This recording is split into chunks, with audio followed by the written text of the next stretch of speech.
Assalamu alaikum. Shalom. My hotel. Namaste. Free the land, beloved. Come on in, come on in, come on in. My name is Vicki Dillard, and I'm a proud contributor right here on FlyNubianQueenTV.com, the network for melanated people just like you.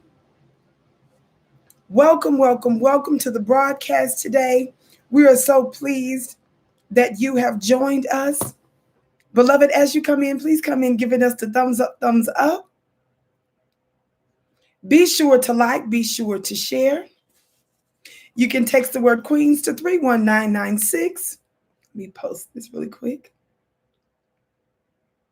so that we're able to receive phone notifications, so that you are able to receive phone notifications when you receive a notification from the network.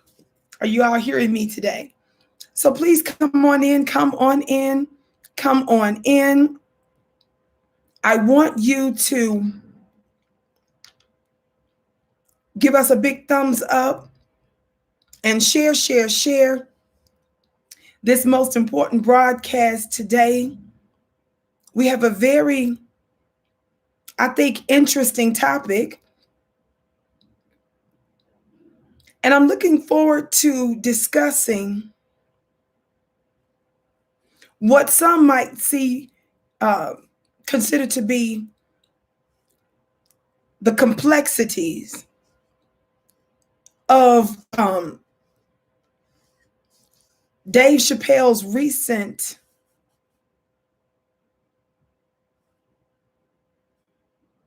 comedy special on Netflix called The Closer. The Closer, excuse me. Now, Dave Chappelle is no stranger to controversy. And so, thankfully, there are some things that Dave Chappelle stands by, even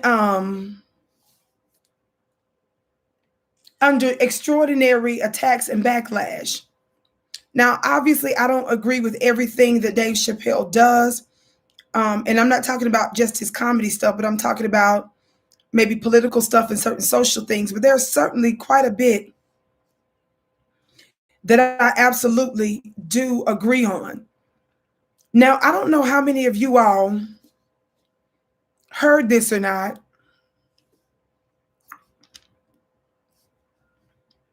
but he recently made the news concerning him calling out certain things going on within the LGBTQ community, as opposed to how, when you compare,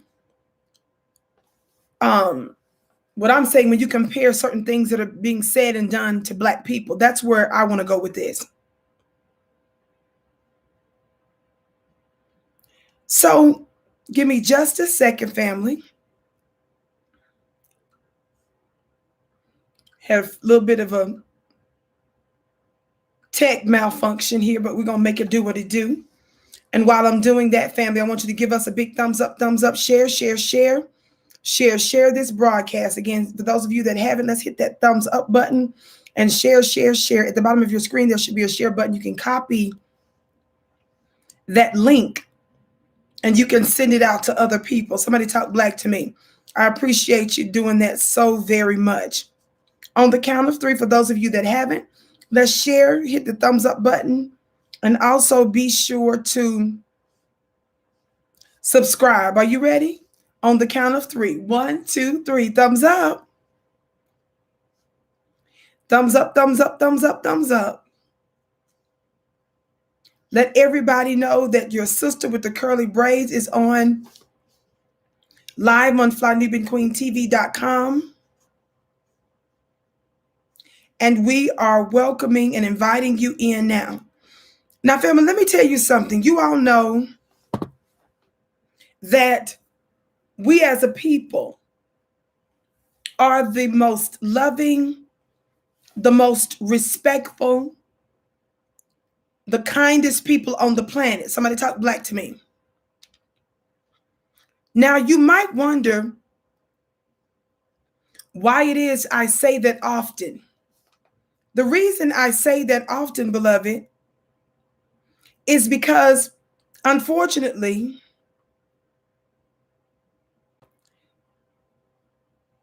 we who built this country, we who are the true mothers and founding fathers of this nation, we have been lied on. Our open enemy, a part of the warfare of our open enemy, is lying about history, rewriting history, right? Which is why they work overtime to control the narrative, to control the history books. Are you hearing me? So what we understand is that because of that reality, because we deal with all of those such things, what we know is they have a way of flipping the script. They have a way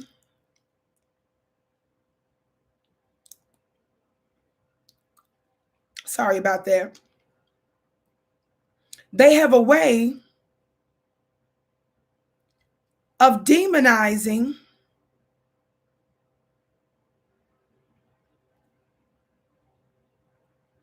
we who are the true mothers and fathers, the true founding mothers and the true founding fathers of this country. They have told you that they're sodomists, they're rapists, they're pedophiles, they're slaveholders. Somebody talk black to me. They're criminals. All of those individuals, all of those descriptors and adjectives that I just used, this describes the individuals who they credit for founding this country. Now, with that being said, beloved family, we also have to be aware that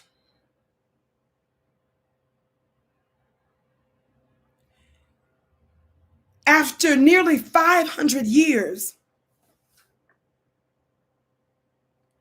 of nonstop oppression, are y'all hearing me? After 500 years of nonstop oppression, watch this, for which we have not been repaired, made whole, received reparations,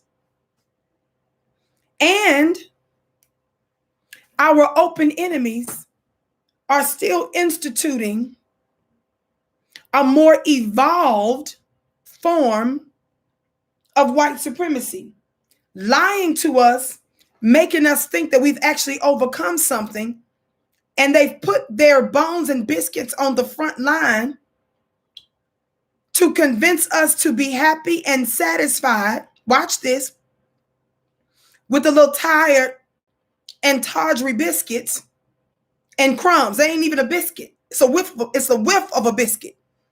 How many of you all know what I mean when I say a whiff of a biscuit? What's a whiff of a biscuit?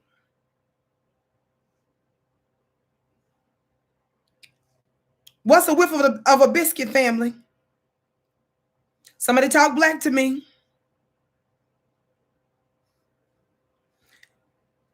I'm not even saying crumbs in some instances.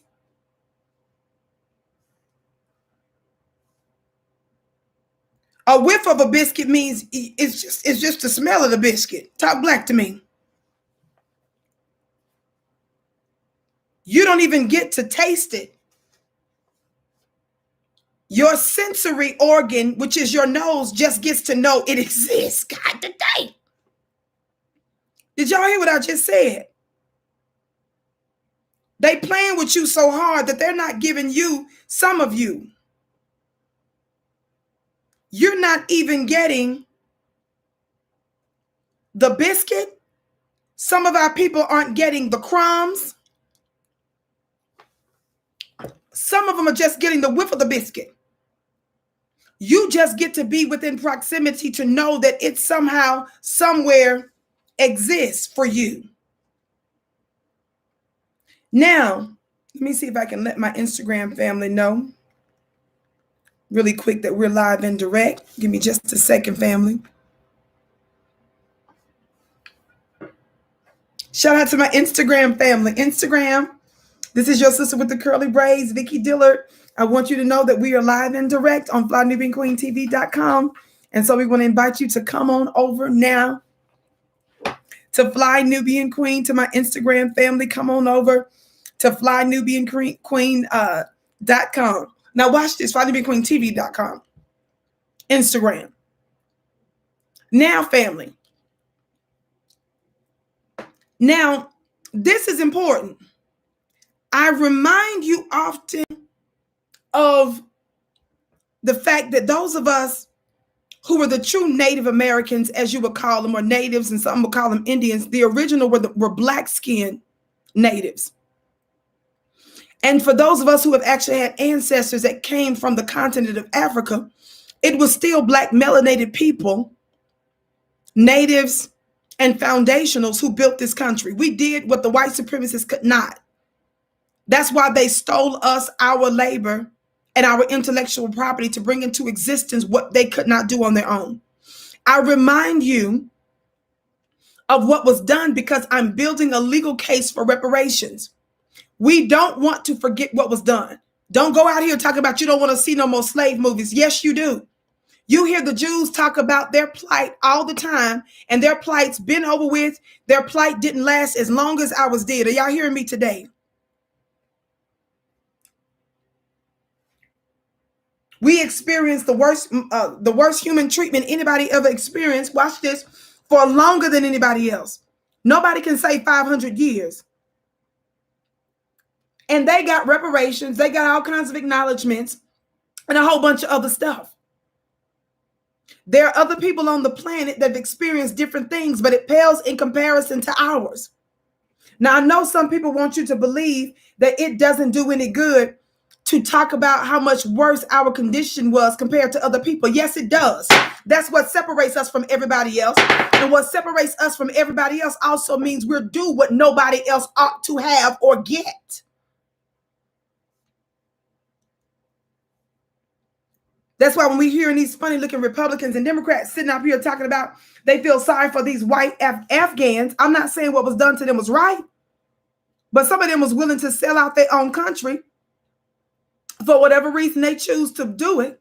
And we sitting up here talking about giving them millions and millions and millions and millions and billions, excuse me, with the B, billions of dollars. Foreigners, people who are not citizens, are getting benefits that we can't. Joe Biden is giving legal protections to illegal immigrants. I say this often. How is it that people who are not even citizens of this country manages to get legal protections when the people who are the founding fathers and mothers of this country, black men and a black woman, can't even get voting rights passed? Talk black to me. They can't even agree to pass proper lynching. And Lord knows you ain't been cutting a check for reparations. This is the reason it's important that we have this conversation. Yes, we talk about black empowerment, building your own businesses, working together. We do that with one hand. But with the other hand, you still have that righteous demand of reparations. It is a universal law. It's about balance and order. You don't get to screw up people over for 500 years and then just wipe your hands up like nothing didn't happen. Have you lost your ever-loving mind? Talk black to me. Thumbs up, family. Now watch this. With this notion of Dave Chappelle did this piece with Netflix recently. And Dave Chappelle has a reputation of really doing jokes concerning folk in the LGBTQ community. Now, here's the thing with Dave. His latest Netflix piece, shout out to my brother Red Pill, who made this point on my page today. He said, Vicki, he didn't use my name. He said on my page, though, He said the entire special that Dave did was about showing, and I'm paraphrasing his words, really some of the hypocritical things that happens within the LGBTQ community. But he said they only emphasized the part that he said about DaBaby. Talk black to me, family.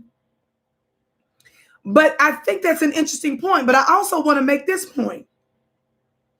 The reason I just outlined for you and reminded you the hell that black folks have gone through and are going through with the newest people on our planet, whose time is up according to Revelation 12:12, which is why the scripture says the Bible styles them with the name, the devil or the opposer knows their time is short. So the scripture says in Revelation, that's why they come to the earth to make havoc. Now, I know that your religious teachers who teach you eschatology or things related to end times have you believing that the devil is some invisible, inanimate object underground. They don't want you to identify that there's a devil on this planet or an opposer who knows their time is short. And so it says they're making havoc on the earth. Talk black to me. We know Joe Biden is concerned about this because that's the reason why Joe Biden told the so-called legacy, useless civil rights leader that include the Reverend Al Sharpton, certain members of the NAACP, Urban League, and others, that America is partly doomed because of black people. He said not just because of black people, which means it includes black people, but also because America is getting ready to be minority European. That's what Joe Biden said a few months ago. The other thing that just came out, y'all know that they made a big deal about the census, right? You all know what the census just mentioned a few minutes, not too long ago, right? When the census numbers came out a few days back, what did it show? It shows that the Caucasian folk in America numbers are quickly dwindling.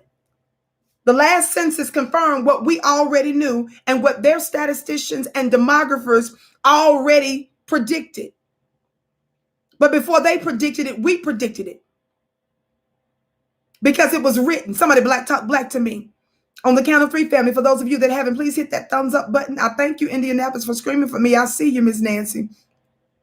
They're trying to fix that black screen, family, so folks may not know that we're here. So please hit that thumbs up button. You all know I always say at the right time, the right people will hear this broadcast. But you can assist us by actively sharing this broadcast, giving us the thumbs up because that affects the algorithms and it makes it more likely that other folk will know that we're here. Thank you, beloved Jackson, that says First Lady, Queen of Black Media. Talk black to me.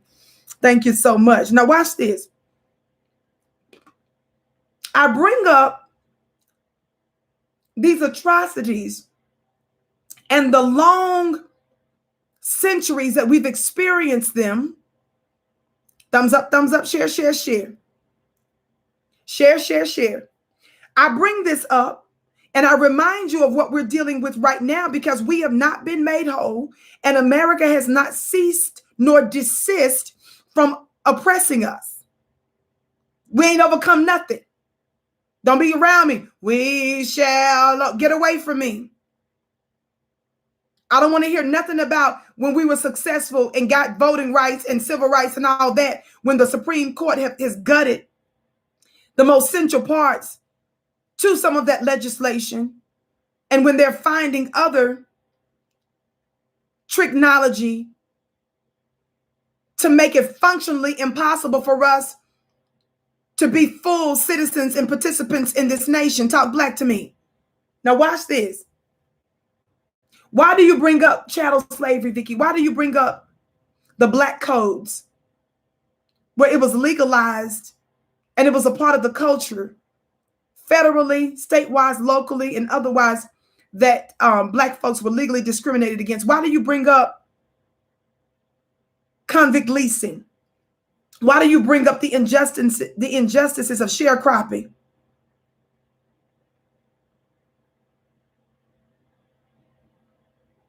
Why do you bring up Jim Crow? Why do you bring up new Jim Crow?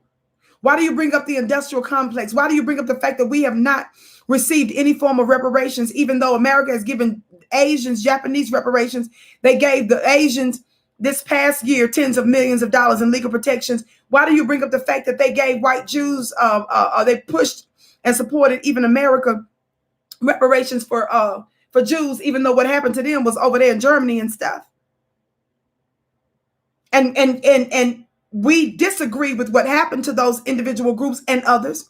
How is it that most importantly, white people got reparations? The dusty Europeans from all over the world were given free land, large plots of land. Talk black to me. They were incentivized to come to America, the America that we were building. They wanted to make sure there wasn't a blackout. So they let little dusty Europeans come over here and give them large plots of land. And to the ones that didn't know how to work the land, which was quite a large number of them, the government subsidized them. Somebody talk about that they are the original welfare queens. Y'all are the welfare queens. These tax subsidies and stuff, these grants, and all of these different things that they were able to level up for the past several centuries, you are the one true welfare queen. You got reparations. And then you turn around and call black people lazy. White people start calling black people lazy when we said we tired of slavery. That's when the lazy came in at. You haven't lifted a finger to do nothing. You didn't even have the wherewithal to do it, slowness. Talk black to me. Exactly, the Homestead Act and so many others. We know that they used all manner of government levers to get all kinds of tax credits and benefits and all these kinds of things, while they turn around and give you the middle finger. Why do I bring this up?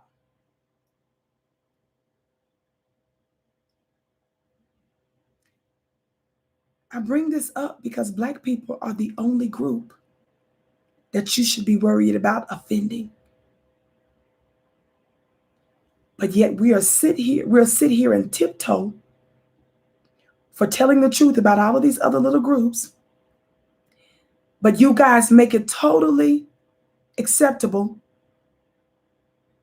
for the media, movies, music, to talk about killing us, murdering us, selling dope to us, giving drugs, and the most detrimental things to our people. But we sitting over here worrying about offending somebody else. You better go sit your funny looking self down. This was technology. They flipped the script and got us worried about offending these other groups. And they turned around and demonized black folk for calling out their hypocritical stance. That's why I bring that up. The people you should be concerned about offending more than anybody else is us.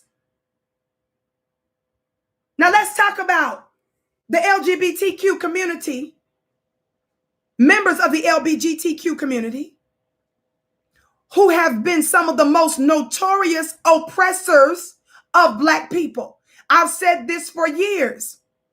One of the most notorious LGBTQ community member on behalf of the United States that imposed some of the worst open legal oppression against us was who? He ran the FBI. Hint, hint, hint.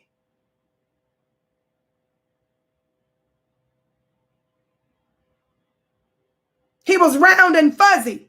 Hint, hint. He used to cross-dress. I'm giving you all these hints. Somebody put his name in the chat. One of the most notorious LGBTQ community members. You got it. J. Edgar Hoover. Now we're able to prove that the United States government destroyed black people and black organizations. That in and of itself also is a grounds for reparations for black folks, in addition to chattel slavery and black codes and the injustices of convict leasing and other such things. Talk black to me. Other notorious LGBTQ community members in recent times, who's known as a Democratic donor. I'm going to give you a hint. Last name starts with a B and matches a black documentary called Buck Breaking. I just gave you the biggest hint in the world.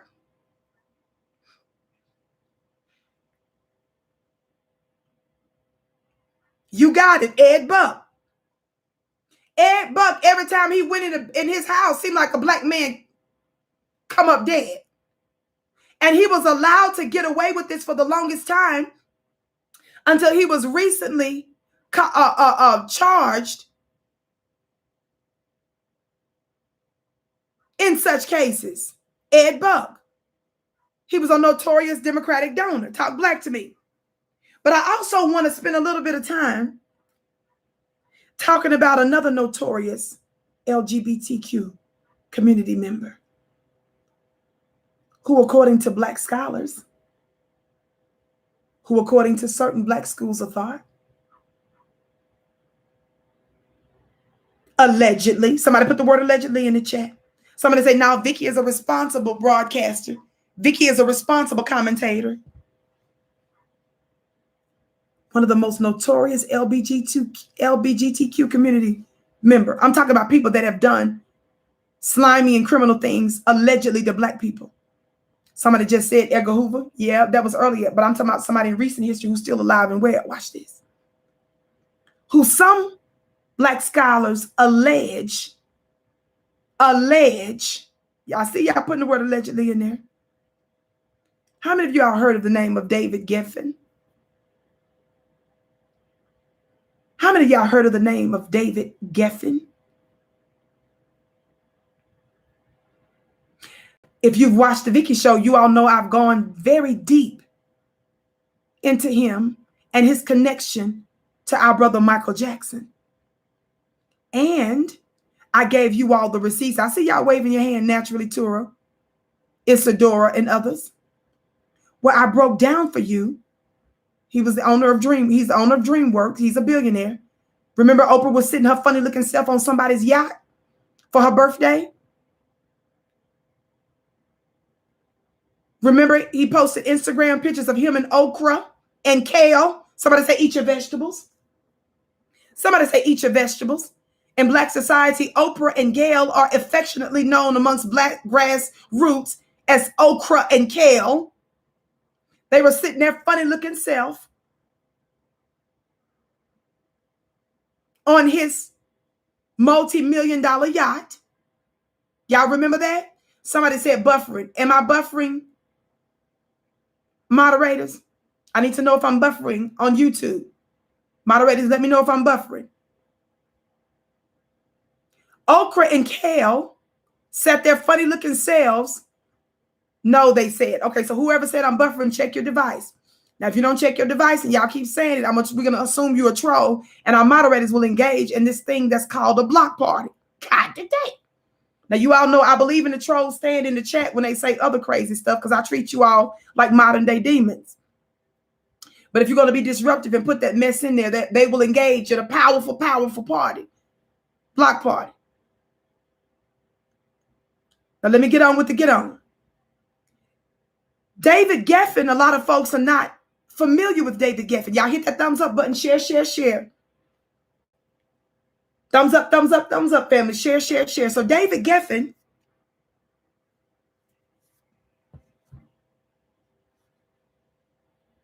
what some folks don't know is that Oprah was on his yacht multiple times. And this was a good buddy of hers. And we understand that one of the ways she celebrated her birthday, Epic, Eric, stop saying buffering. They said I'm not buffering. Check your device, baby. Okay, let's get Epic Eric out of here. Moderators, get on it, please. Or maybe I have to do it. I don't even know if I can or not. Watch this. Thumbs up, share, share, share. Thumbs up, share, share, share. So, David Geffen, a lot of folks are not familiar with. But David Geffen, thank you. David Geffen We had the heads up about David Geffen. But I'm getting ready to show you a connection. Thank you, mods. I'm getting ready to show you a connection between David Geffen, Bill Clinton, Hillary Clinton, Barack Hussein Obama, and what some intelligence scholars are saying that they believe that there is evidence to connect him to the actual murder of our brother, allegedly. Some allege that there is evidence that this LGBT mafia head, as he was known as, allegedly, they believe there's enough evidence to suggest that he may have been involved in the murder of our brother Michael Jackson. Y'all know I don't do conspiracy theory. Y'all know I don't do nothing without backing it up. Because your sister have a gavel doesn't mean I'm an idiot. That's why you miss my power. Slowness. You can't pick up my vibration because you mix up my manner of being. And I've got results with what I do, baby. Now let's get into it. Instagram. I'll see you on Fly Nubian Queen. Come on over, FlyNubianQueenTV.com, Instagram. By the way, family, you can follow me on Instagram at Vicki X Dillard. Follow me on Instagram at Vicki X Dillard. Follow me on Instagram at Vicki X Dillard, family. Follow me on Twitter.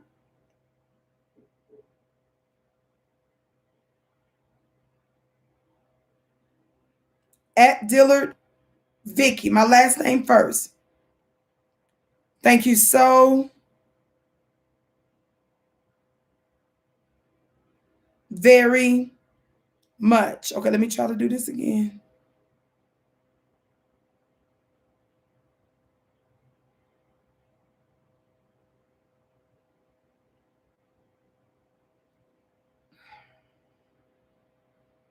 Thank you all for sharing. Giving your sister a minute to try to get this up here. All right, family, let's get on into it. Let's get on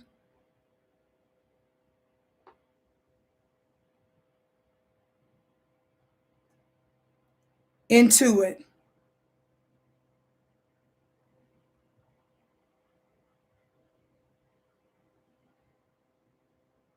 All right. Now, this whole idea of David Geffen, a prominent member of the LGBTQ community, shout out first to Dr. Wesley Muhammad some time back. This has been a long time ago when I first brought this to you guys. Those of you that have been following me, you all know that I was exposed to this for some time. But I was able to have certain, connect certain dots because of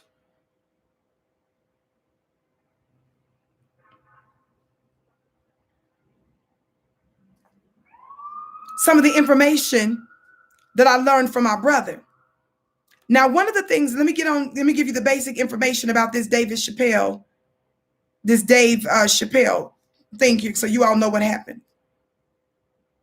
Dave Chappelle addresses DaBaby's, it says, homophobic comments, as well as the industry-wide response to the Blame It On Baby artist's harmful remarks in his Netflix special. Now, people keep saying his harmful remarks. I'm not even sure what that means, his harmful remarks. Talk black to me.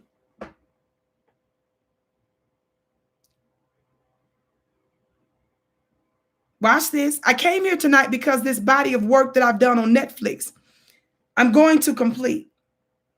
He said, all the questions you might have had about all these jokes I've said in the last few years, I hope to answer tonight. And I'd like to start by addressing the LGBTQ community directly. I want every member of that community to know that I come here tonight in peace, and I hope to negotiate the release of DaBaby. That's what he said. Now, y'all know Dave ain't got no sense. Y'all talk black to me. So, family, keep in mind, this is within the context of him as a comedian. Somebody say, as a comedian, talk black to me. Now, he goes on. He says, I go hard in the paint, but even I saw that S was like GD, DaBaby. He pushed the button, didn't he? He pushed the button, punched the LGBTQ community right in the AIDS. That's what he said. That's David's words, not ours. I'm not quoting myself. This is his words from his Netflix special. And of course, nobody here is trying to offend. I'm quoting Complex News right now. Talk black to me. Now I'm going to skip on down here. This is the part that I think was very interesting, and that's getting a lot of play right now. He says this: in our country, you can shoot and kill an N-word, but you better not hurt a gay person's feelings. We show our respect even to our own brothers and sisters who identify with that community.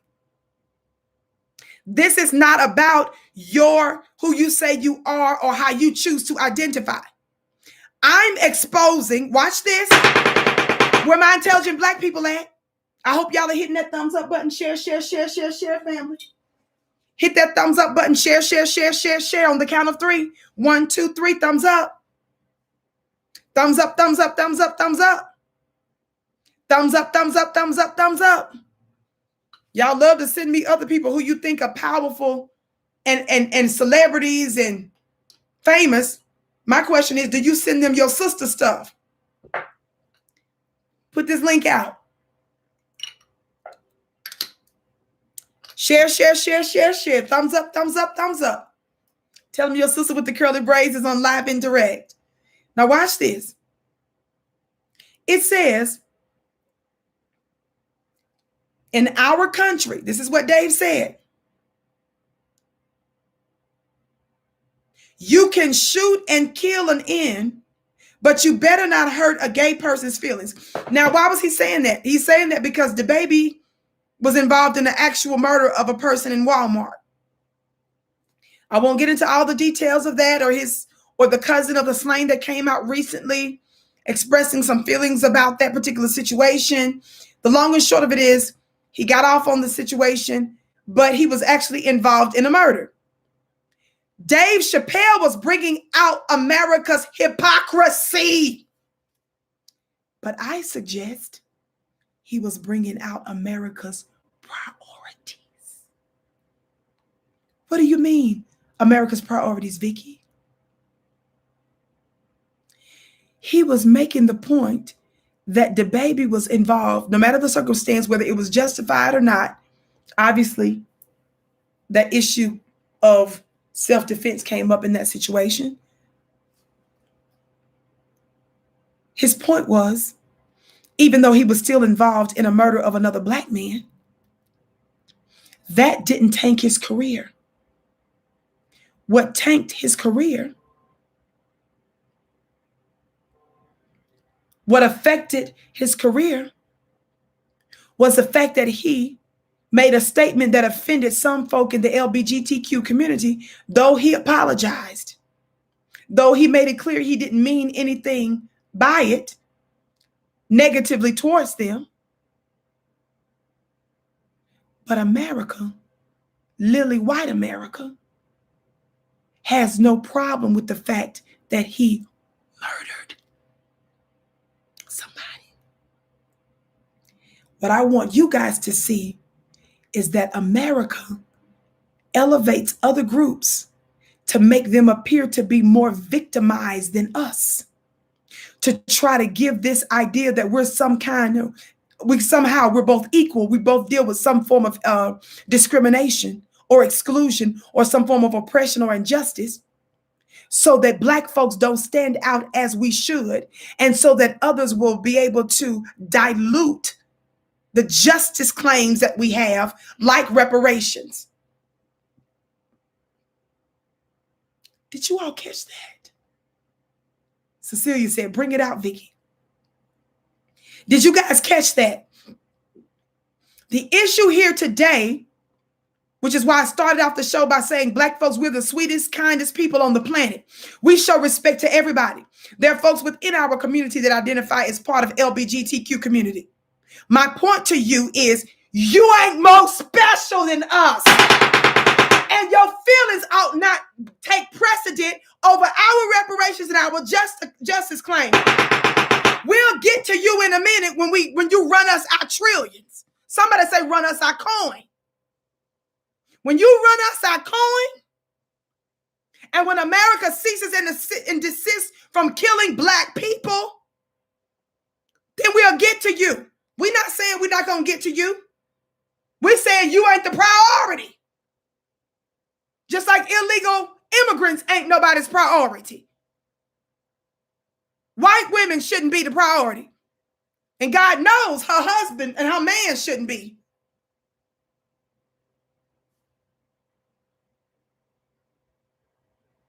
We're saying the priority. We're saying how all of these other, even certain white religious groups, if you even say some of the name, their horns, everybody's senses, everybody's ears perks up.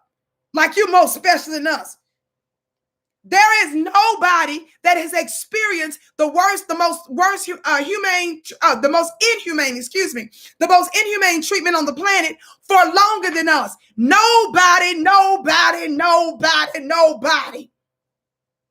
So that's the reason why I have no respect for your black bones and biscuits that every time they talk, Cornel West and other slowness, when they go to talk about Black and brown people, Black, brown, LGBT, every time you all can't say Black without throwing anything and anybody else in there. If you're LGBTQ and you're Black, I don't need to distinctly identify your LGBTness, your LGBTQness. All that's important is your Blackness.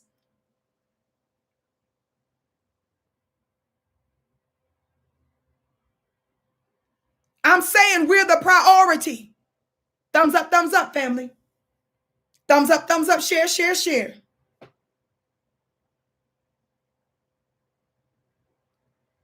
Thumbs up, share. Thumbs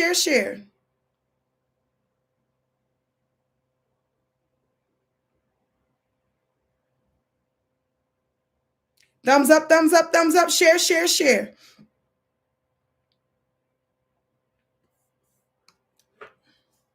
Funny looking self.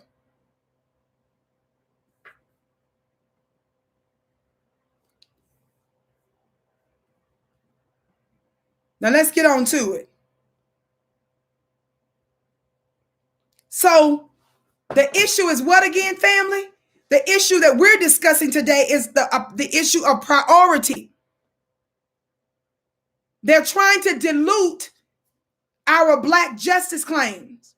They want Black people to start feeling sorry for, feeling sympathetic and empathetic with other groups as if we ought to be talking about anybody but us right now.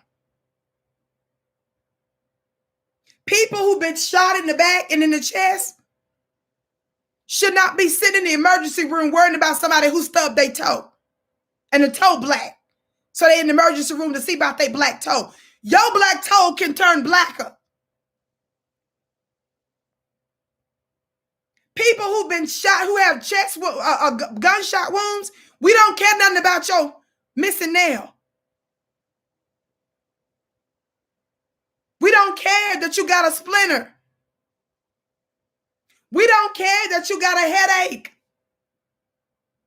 We don't care that you got indigestion. We don't care that you got a cold. About not to care if you got that, you know what? God today.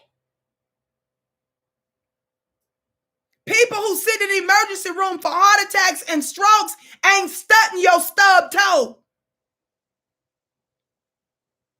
Are you hurt? Yes. Does it rise to our level? Heck to the no. Should I be talking to you? No. You better go sit your funny looking self over there and go get you a Sprite and some Skittles and watch you some TV in the emergency room.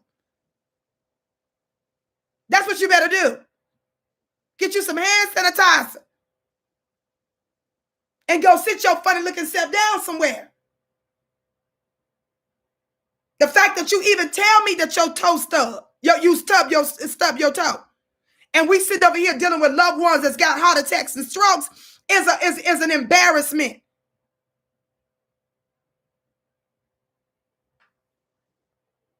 You should feel like you trembling and that you coming before God, because you are. The gods of the earth, ones with force and power, slowness.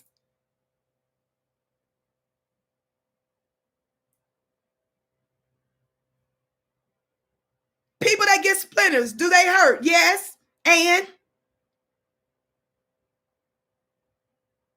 people who missing a nail in the emergency room. Funny looking self. You about to get another issue if you come up in our face with that in this emergency room. We're gonna give them a reason to go see about you in about 5 minutes if you come talking to us again about your little stub toe and your missing nail. Seeing that you're in the emergency room and all, you keep talking to some of our people. Some of them, I don't believe in violence. I don't believe in that. But if you tell the wrong black person about that, they might give you a reason to be up in that emergency room. That's how I want you, black family, to see how they want us to talk about and defend and advocate for everybody else. Shut your mouth, bone and biscuit. Just hush.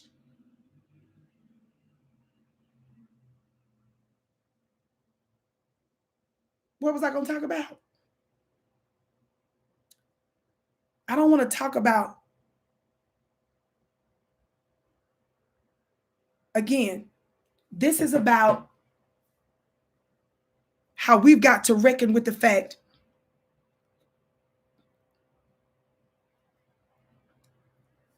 that some of the very groups that are claiming to be the greatest victims, I'm not talking about just the LGBT, I just named some of the others, a certain white religious group who likes to attack Minister Farrakhan all the time, who attack Nick Cannon. Don't even put the name in the chat. Y'all know who I'm talking about. We tiptoe around those individuals as if somehow they're more victimized than us, when we can trace that members of their religious communities were also responsible for our enslavement and also responsible for an extraordinary amount of injustice that black folk have experienced ever since. And even when our people say that we don't mean any harm,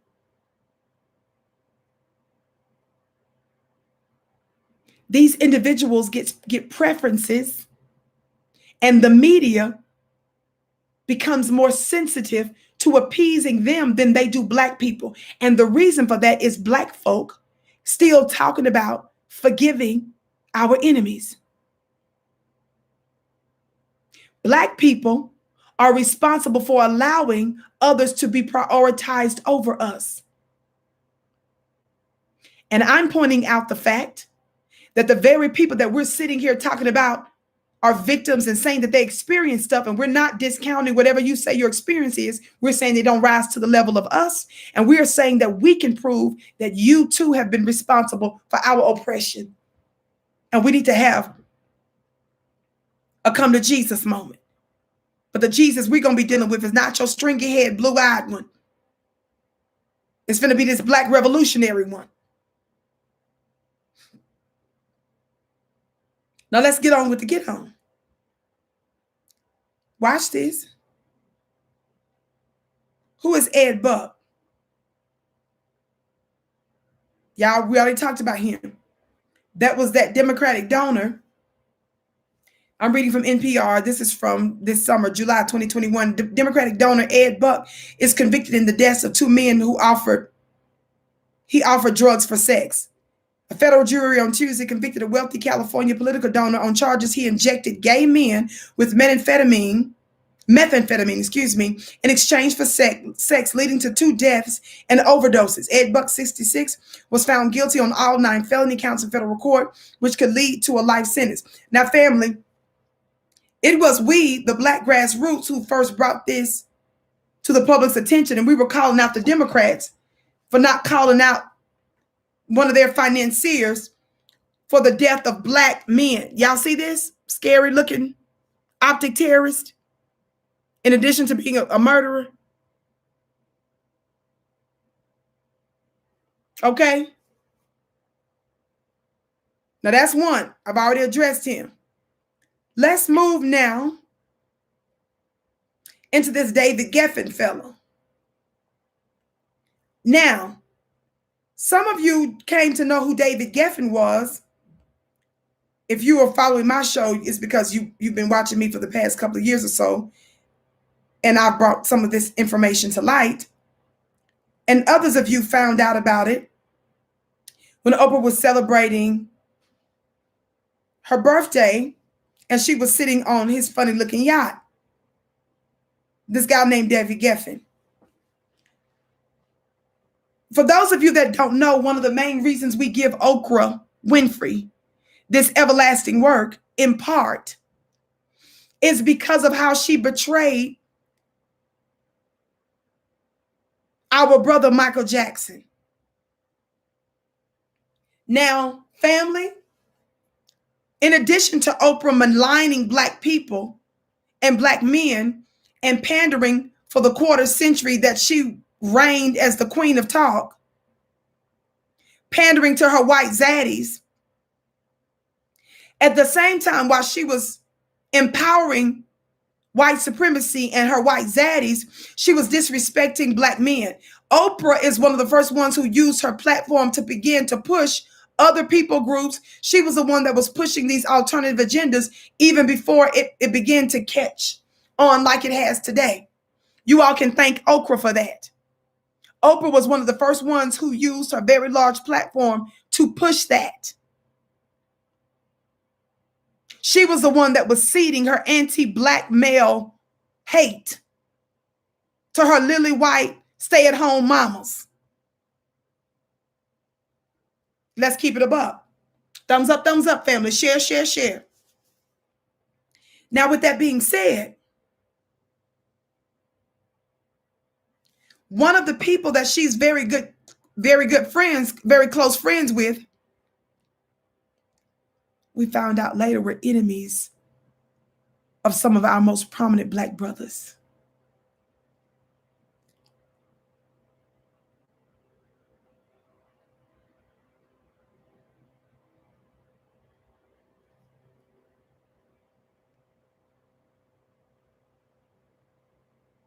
I want to show you, and I'm not sure why it's taking forever to come up.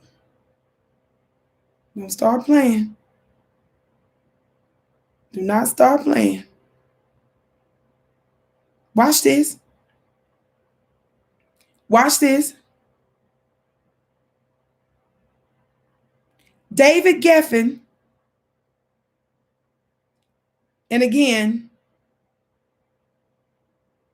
shout out to our Black scholars that first brought out some of this information that I began to share with my people some time back. This is David Geffen's funny looking self. Okay? You're saying, well, Vicki, who is that David Geffen fellow? Who is that David Geffen? His full name is David Lawrence Geffen, is an American business magnate, producer, and film studio executive. He co-created Asylum Records in 1971 with Elliot Roberts, Geffen Records in 1980, DGC Records in 1990, and DreamWorks SKG in 1994. He's a billionaire. Myron, be careful of the language that you use for these algorithms, okay?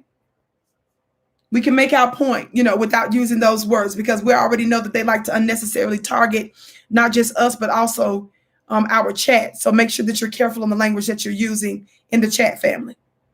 We want to be on code. So now that you have a little bit of background of who he is and his access to Hollywood, he has a lot of access to Hollywood, a lot of access to white media. Those are things that they weaponize. Do you understand, family?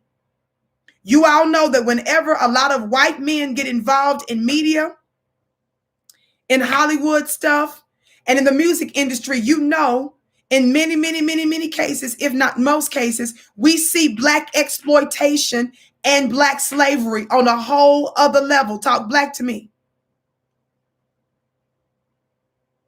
This fella is good buddies with Oprah. Just like how many of you all know Oprah was best buddies with Weinstein? How many of you all know Oprah, after she got busted, being buddies with Weinstein and some of the most disgusting and most powerful white men who were involved allegedly in some of the most disgusting and dangerous sexual activity out there, like Weinstein? Oprah going later on come out and say that she used to feel bullied by Weinstein, and Weinstein used to make her bring on certain guests. Now, it's your show, and you were already approaching billionaire status back then, sis. How you going to sit there and say that a white man over yonder somewhere was bullying you? But she submitted to her zaddies while at the same time helping to destroy black men. Somebody talk black to me. Some of you all did not know that Oprah is best buddies with some of the most powerful and disgusting white men who are responsible based on information and belief. And I'm just taking the extra step with this David Geffen stuff by saying allegedly. Responsible for the destruction of black men and black people.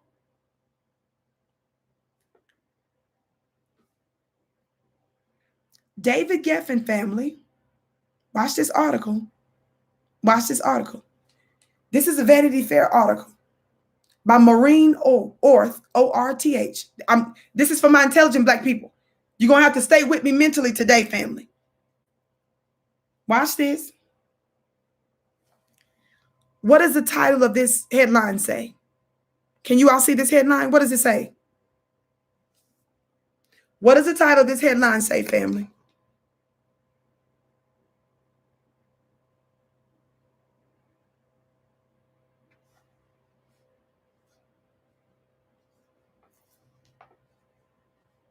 What does that headline say? Did y'all see it? Losing his grip. This is from 2003.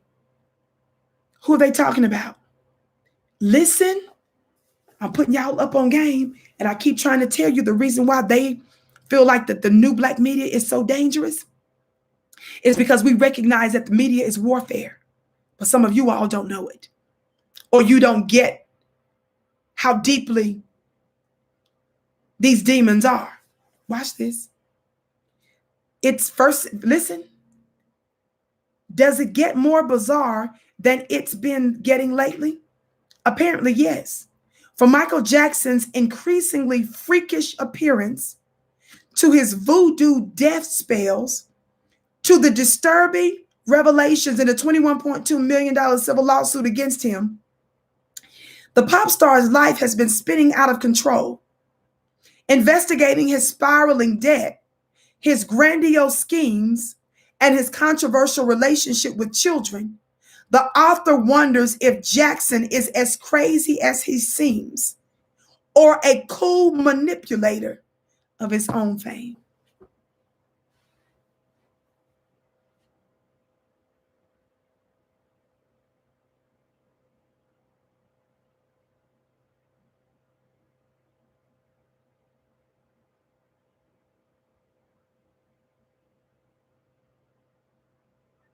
I'm taking a moment of silence because I don't know if you all understand that those first few sentences I read to you, they were firing white supremacist shots in the minds of the reader.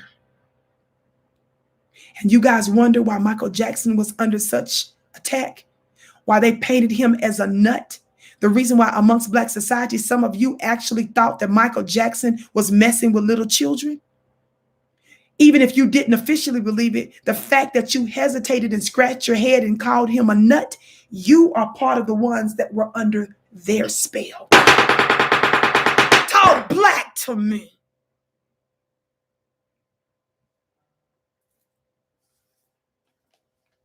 Listen to your sister with the curly braids. The very people that's trying to talk to you about what's going on in the world today have always been the everlasting liars.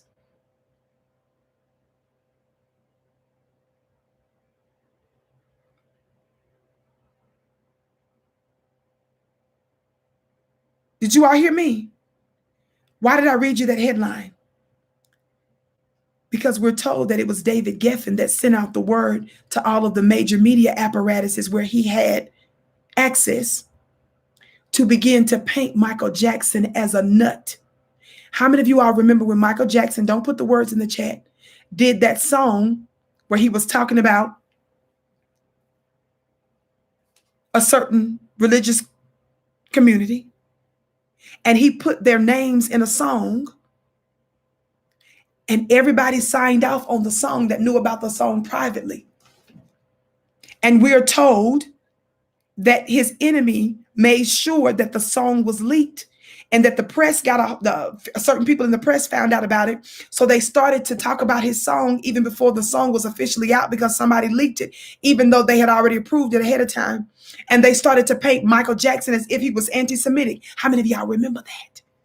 See, some of you who are my babies that's listening to me, you may not know that. But the press called him anti-Semitic, even though some of Michael Jackson's closest friends were Jewish people. It wasn't by accident how all at one time they started to call him a nut, and they began to say he messes with little children. They were making that, trying to get you to believe that. And some of you funny looking Negroes are the first ones to sit there and say, well, I don't know if I leave my kids with him. And I say to you, who told you that, slowness?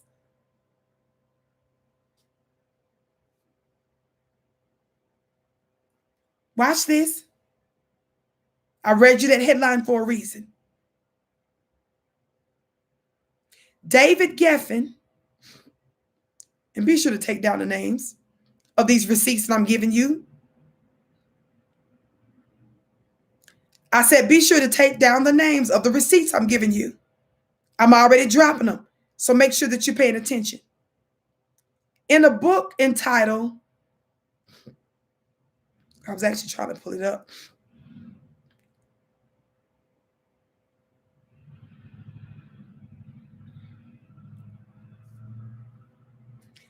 Michael and Me, this writer by the name of Shana Mangatal, Mangatal. You can look at some of the excerpts. I think there are some audiobooks and stuff like that out there on it as well. Even though we cannot definitively say we stand by everything that's written in her book, family, there was one bit of insight. Again, shout out to our brother, Dr. Wesley.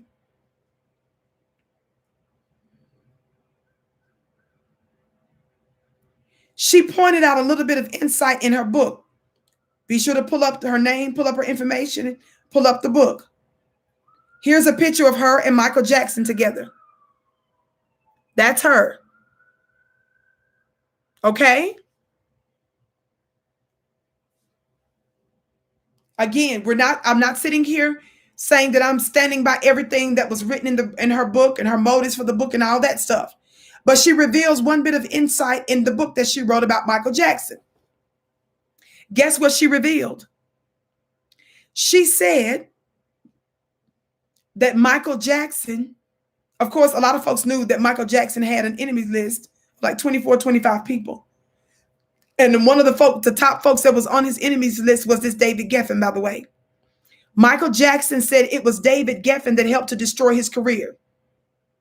Well, this lady, Shana Mangatal, stated that David Geffen, this gay media magnate, made a pass at Michael Jackson. And Michael Jackson rebuffed his pass because Michael made it clear, I don't go that way. I like women. How many of you all know it's okay and safe and all right to be heterosexual? It's okay for a black man to like just women. We don't demonize them because they don't want men or the opposite. They don't want the same sex.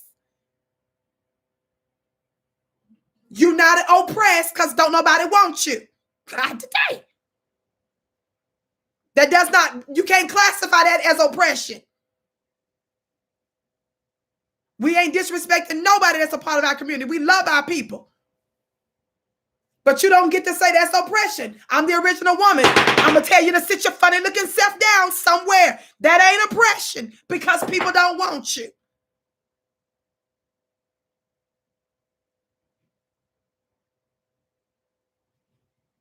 That's you.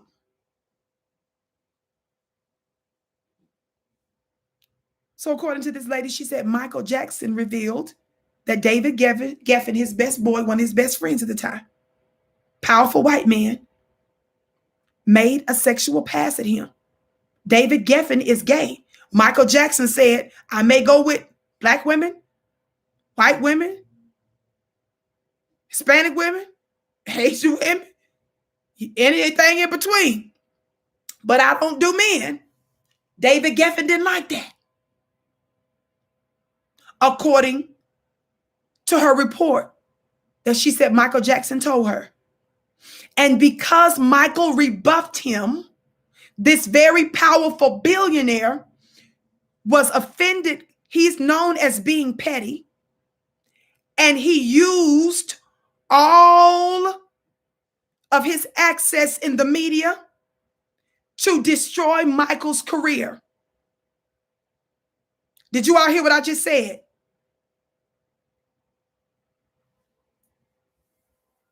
Talk black to me. Thumbs up, family. Thumbs up, thumbs up, thumbs up. So that's also when they started to paint him as if he was a child molester. When they came at him to say his song was anti-Semitic, even though privately all of the top heads signed off on his song, when they started to all at once paint him as a sexual predator, y'all better pay attention. This was intentional. Allegedly. God, today. Even though my sources don't use allegedly. Vicki is being extra circumspect for myself as well as the networks and the affiliate networks I'm on. Talk black to me. Thumbs up, family. Thumbs up, thumbs up, thumbs up. Watch this. Now you understand when Okra and Kale set their funny looking anti-black Aunt Jemima selves on that yacht for her birthday. Raise your hand, black family, because y'all know I've taught this so many times, so you really should know this answer. What movie was Oprah sitting on the yacht watching with David Geffen celebrating her birthday before she ended up doing an interview with Michael Jackson's fake, based on information and belief, accusers? What movie was Okra on the yacht watching with David Geffen celebrating her birthday, family? Thank you, Simo27, Leaving Neverland. Who celebrates their birthday doing that? Who watches that on their birthday? Why am I bringing that up? It stands to reason, and we believe, and we can intelligently, we believe, draw the conclusion that the reason Oprah agreed to do that interview with Michael Jackson's libelous accusers was because he dropped that in her to do on her birthday on his yacht. So what did Oprah do, family? Are y'all following me? She did the interview, and somebody say the black grassroots included, because it was mostly black people online. Who didn't give her the work was Joy Reid. Who didn't give her no work was Roland Martin. Who didn't give her no work was Donna Lemonade. Who didn't give her work was the Reverend Al Sharpton. Do you all understand why we keep calling them out? Because see, when it matters for your black media to hold another black sellout accountable, they're silent. We've been the ones shaping y'all's mind over the years and over time to recognize a snake and a wolf in sheep's clothing.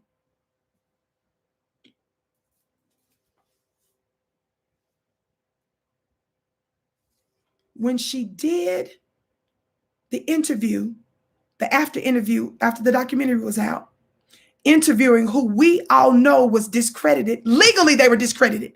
For those of you that don't know, thumbs up, family. Share, share, share. By the way, join my weekly mastermind at clubvicki.com for only $1. Make sure that you stay for at least a couple of months, family. Don't be cheap like that. Join clubvicki.com. Once a week, I drop spiritual jewels. I'm going to be doing it briefly tonight. You don't want to miss it. Join clubvicki.com. Clubvicki.com. The link is in the chat. Watch this. We immediately recognized that what Oprah did was treasonous and traitorous to Michael Jackson. First of all, for those of you that don't know, Michael Jackson won his very, very, very, very, very long case. The jury came back not guilty. They looked at all of the evidence. They found there was none. But for some of you that don't know, that was on the state level. But the feds were also investigating Michael Jackson. And you all know they did that for over several years, and they came up with nothing. This was entirely contrived by the white media, and it worked. At least in the public sphere, that is. Because there was a trial by media. And whenever you see black folks making fun of him and acting like he's a nut, you all know that their spells on you worked.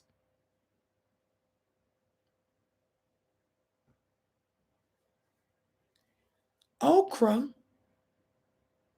started to whine after we found out she was doing that traitorous, backstabbing, anti-black interview. This is an article from USA Today from 2019. What does that headline say? What does this USA Today headline say? Let me just connect the dots. Y'all know that's what I do.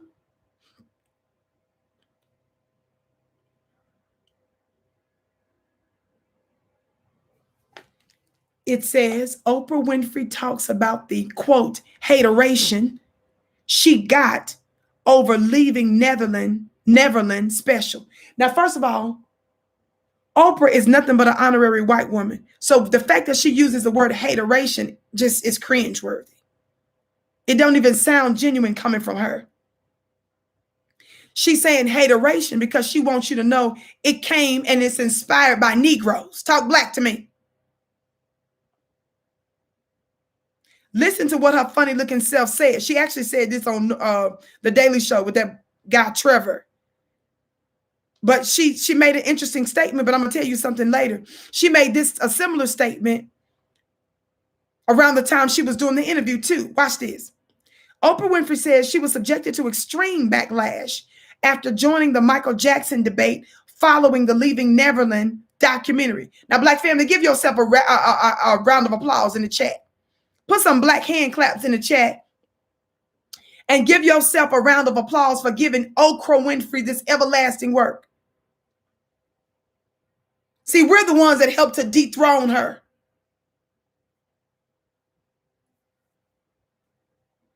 And to defrock her.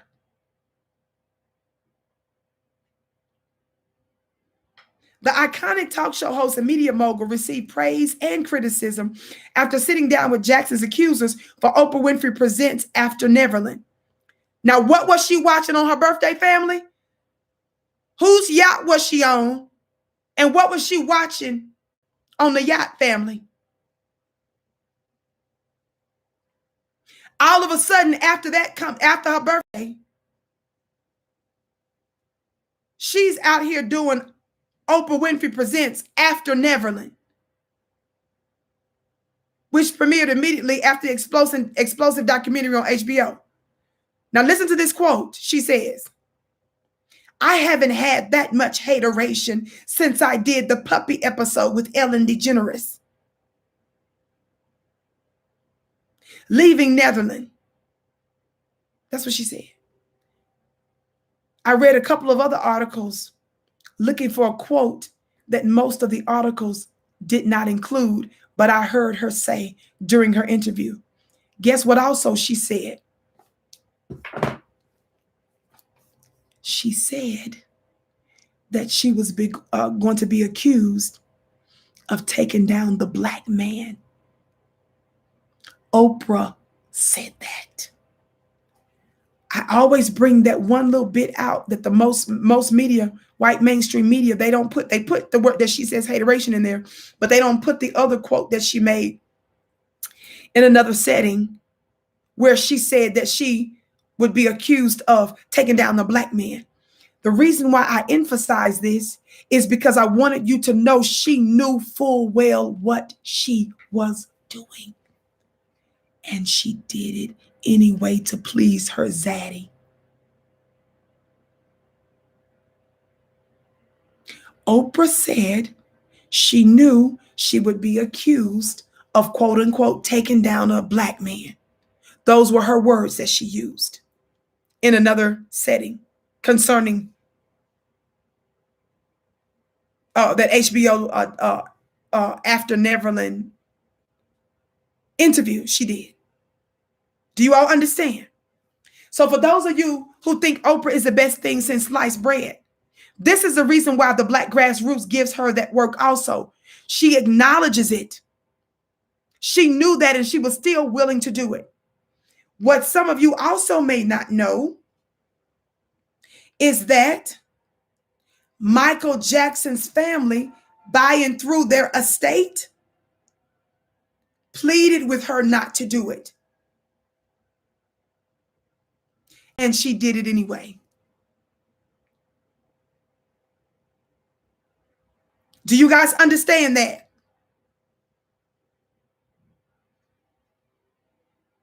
Now watch this. Watch this. Watch this. I'm reading you this piece, much of which I feel like has been confirmed and also stated by our brother, Dr. Wesley. This piece that was written by, it said it was posted by, rather, Vindicate MJ, and in parentheses, it says Helena. This was a piece that was put up on WordPress.com. Are y'all catching these receipts I'm giving you?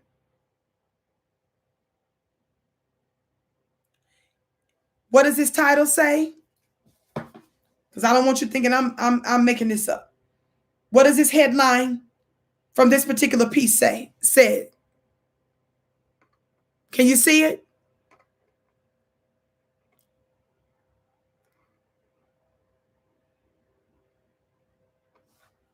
Michael Jackson, David Geffen sank my career.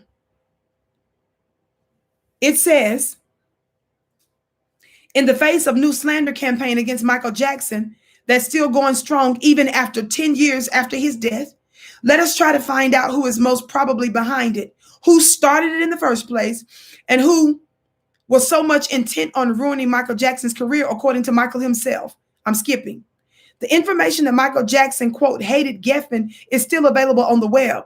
However, nothing is said about Geffen's hatred for Michael Jackson. But even if the required information is not easily accessible to us, there can't be any doubt that Geffen was indeed Michael Jackson's foe. I'm skipping.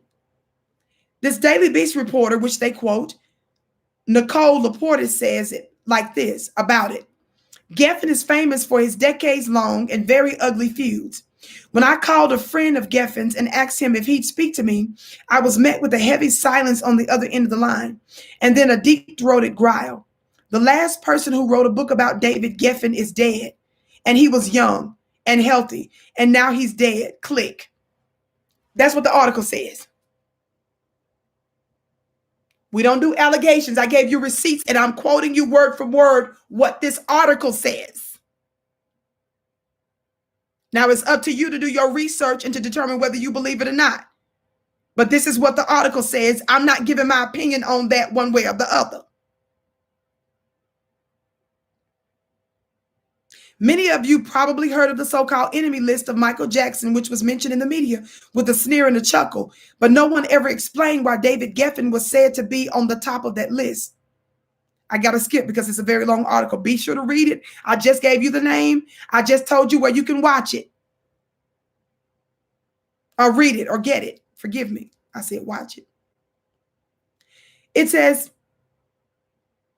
however, despite all of the efforts, some traces of it still remain. And these traces explain to us that Michael Jackson hated David Geffen because a closely knit group of people in Hollywood headed by Geffen had sunk his career, and Michael was perfectly aware of it.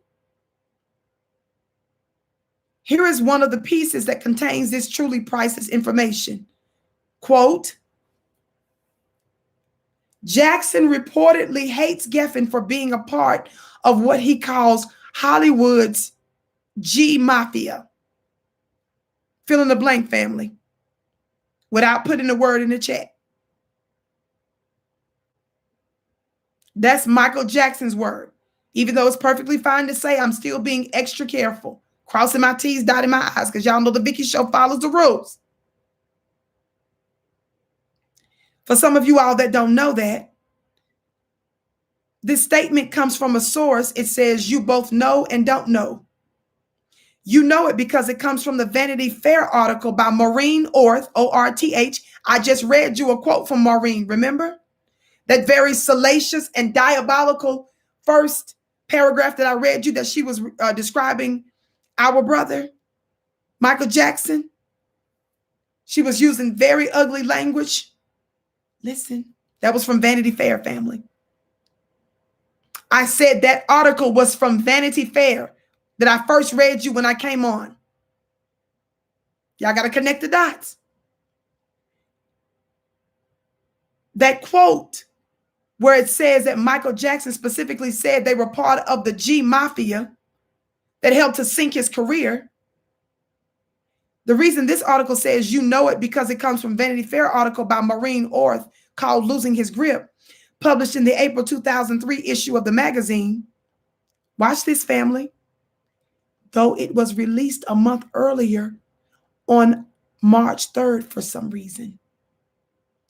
And you don't know about it because since the initial publication, Maureen Orth has changed the text and removed this previous detail so it is no longer there on in the online version of the article. Take that in, what I just said.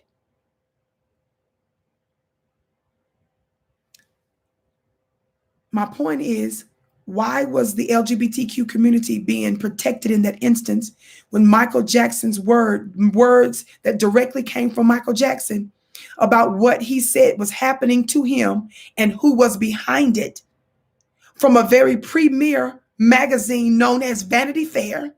Why did they remove that line?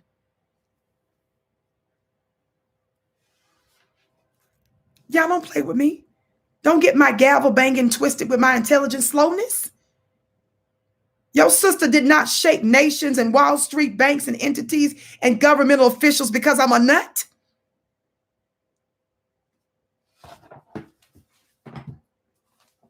I know what vibrations to move into depending on the environment I'm in.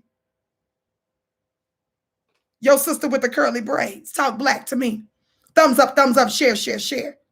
Register for the All Black National Convention coming up at the end of this month, the beginning of November. Register today, All Black National Convention.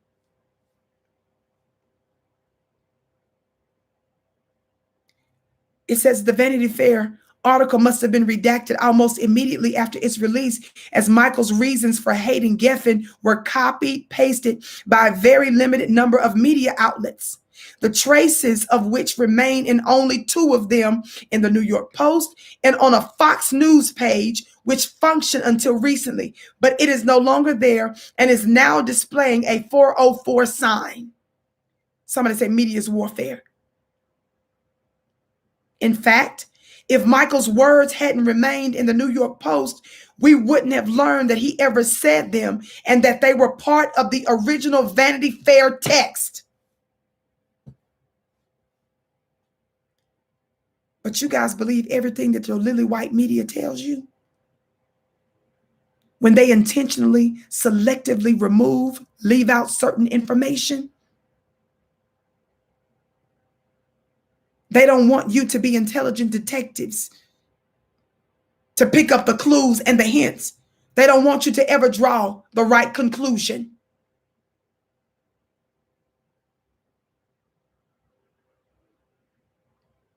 For those of you that are saying, well, Vicki, why you bring up the Clintons earlier?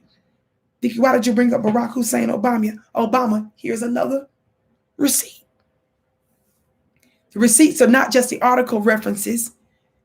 The purpose of me giving you the article references, it makes it easier for you to also have names of books and names of particular people who were giving testimony to certain things for you to research later as well. Talk black to me. What's the name of this article, family? Because y'all know I got to give y'all white media outlets for you believe what we say to you. And then we have to go in and vet and connect the dots for you to get an understanding. What does this headline say? First of all, what's this article? Where's this article from?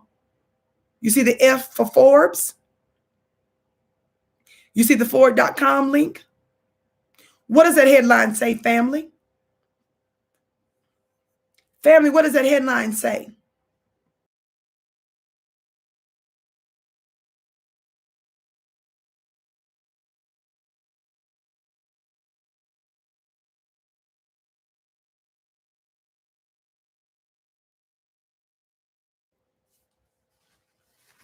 That headlines from Forbes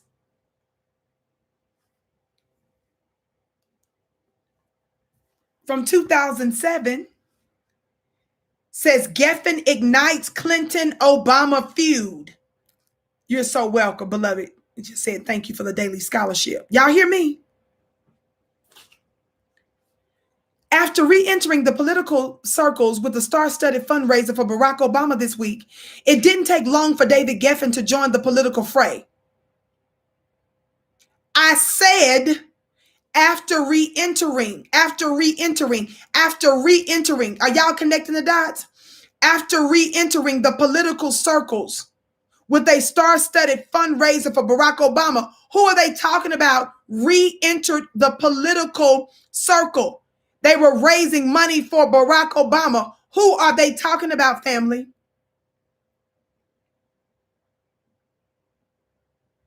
It says David Geffen didn't take long to join the political fray.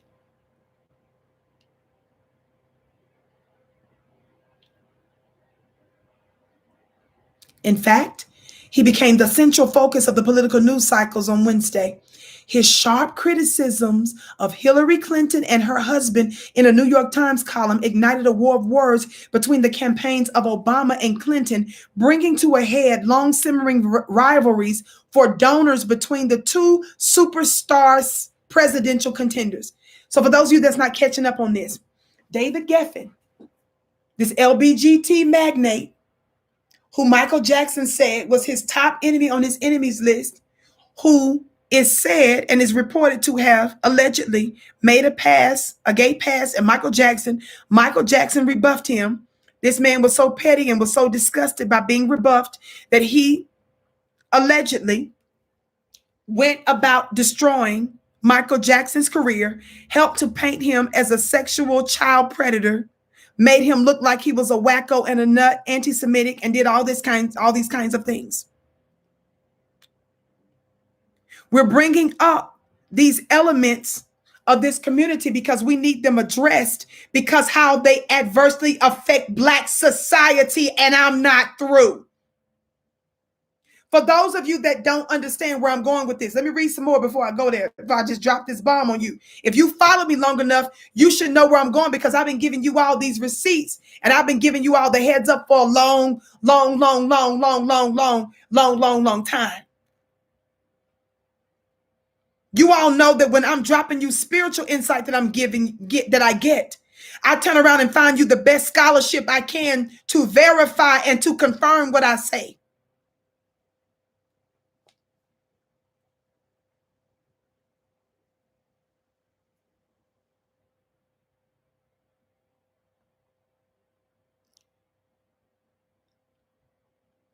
It also raised issues of just how responsible a campaign should be for the words that come from its donors, with the Clinton campaign calling on Obama to return the money he helped raise at the Beverly Hilton fundraiser, a hefty sum of $1.3 million.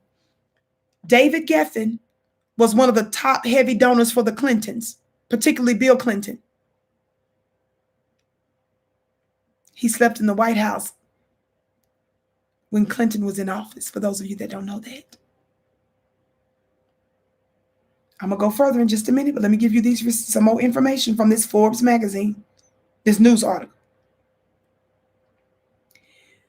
David Geffen called Hillary Clinton's husband, quote, a reckless guy.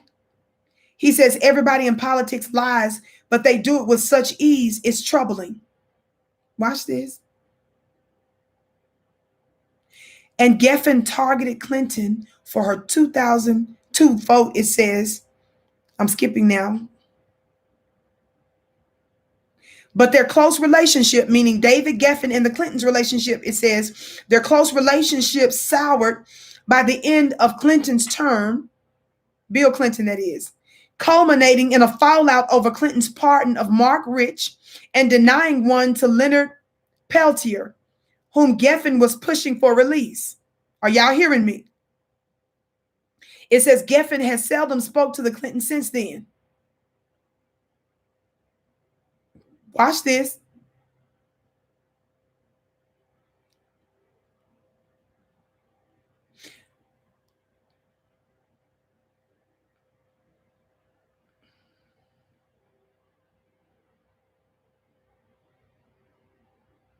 To little surprise, some of Clinton's Hollywood supporters expressed dismay over Geffen's comments and characterized them as the resentments of a powerful mogul who didn't get his way. Why am I reading this to you? And let me fill in some dots. Thumbs up, family. For those of you that are tuning in, my name is Vicki Dillard. I'm usually here weekdays, 6:30 p.m. Eastern, even though I've been coming at different times for the past couple of months. Just make sure that you follow me on Instagram at Vicki X Dillard to know what I'm doing, what I'm up to, when I'll be on because of my medical scheduling. Make sure you give us a big thumbs up, share this broadcast. And again, follow me on Instagram at Vicki X Dillard. Now watch this. For those of you that don't know, David Geffen was buddies with the Clintons. He was so close, he slept in the White House, blah, blah, blah, blah, blah. How many of you all remember under the Clintons, Bill Clinton instituted this don't ask, don't tell, meaning those that were gay in the military were told not to ask, and then they're not supposed to tell whether or not they're gay. How many of you all remember that? How many of you all remember years ago it was under the Clinton administration where we came to know of this notion, don't ask, don't tell? How many of y'all remember that? I always have to say things because some of our youngsters may not know or remember.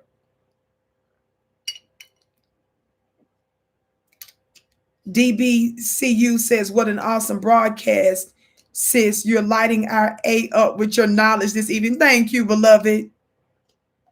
Watch this, watch this, watch this. Watch this. Y'all remember? For those of you that don't know, David Geffen, who is gay and a part of the LGBTQ community, wanted Bill Clinton to push for pro-gay legislation. Because Bill Clinton did not go all the way out to give him the legislation he wanted for the LGBTQ community, Bill Clinton settled for don't ask, don't tell, which was basically a neutral law. Don't tell if you're gay. Don't ask. He was mad at Bill Clinton.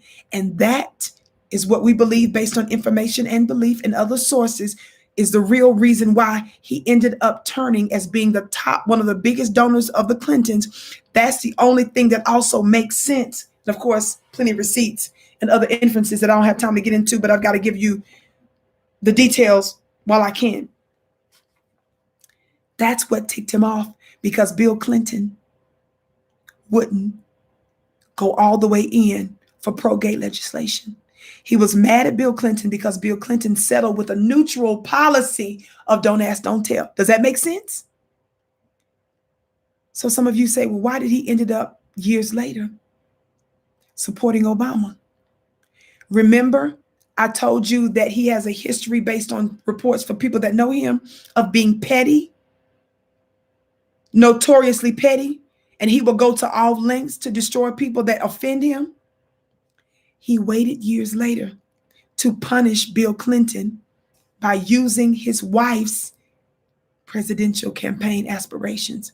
How many of you all remember that when Barack Obama ran for office, who also was running for office? Hillary Clinton, right? Guess what happened? For those of you that don't know, David Geffen contacted Barack Obama, apparently after Obama gave that exciting speech during one of the Democratic conventions. Y'all remember that? When he was just a little senator over in the corner somewhere. David Geffen, this is the black media. Joy Reid ain't gonna tell you this. They don't care about connecting these dots. David Geffen contacted Barack Obama after that speech. Thank you, Marjorie. She said, you're amazing. Thank you. David Geffen contacted Obama after that speech as a senator, told him that he was going to run for the presidency. Obama laughed at him.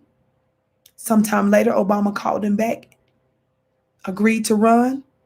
David Geffen put his money behind Barack Obama as retribution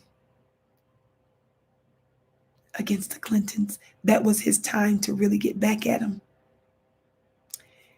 And as you can imagine, how many of you all remember that when Obama,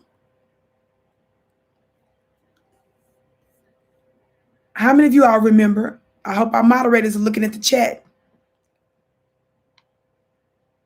for this webcamschat.com. Thank you, beloved. Y'all are on it. I see you. Watch this. How many of you all remember when Obama was running initially? Obama's early stance in politics. Let me put it that way. How many of you all remember that Obama's early stance in politics? Obama believed that marriage was between a man and a woman. How many of you all remember when that was Obama's original political position? I said, how many of you all remember in Obama's early political career, he said he believed that marriage was between a man and a woman.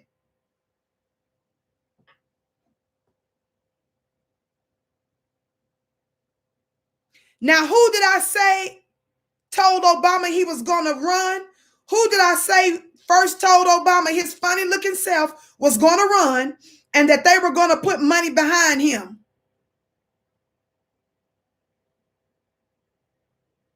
Who contacted Barack Obama after hearing his electrifying speech and told him, you're going to run for president and I'm going to back you?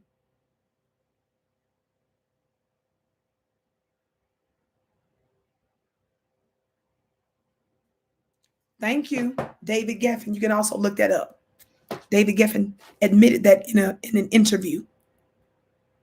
Like I said, if you follow me long enough, you know I've given you all kinds of receipts that I pulled even independently of other research that I've learned.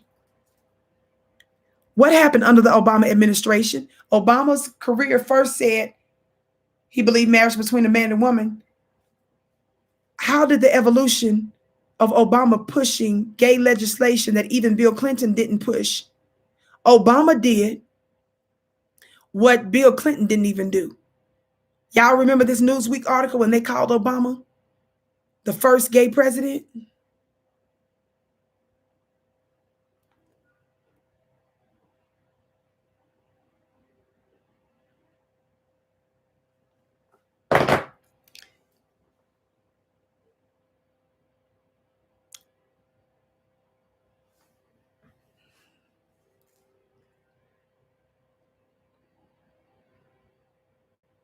Are you connecting the dots now, family?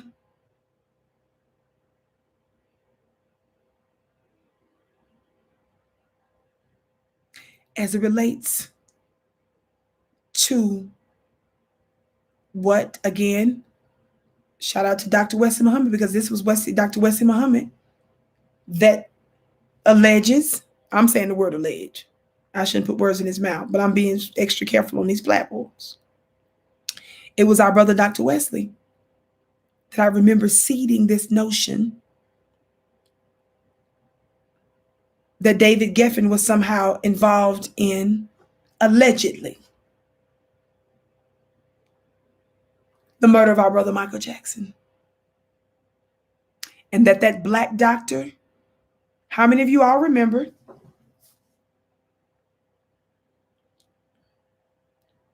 How many of you all remember?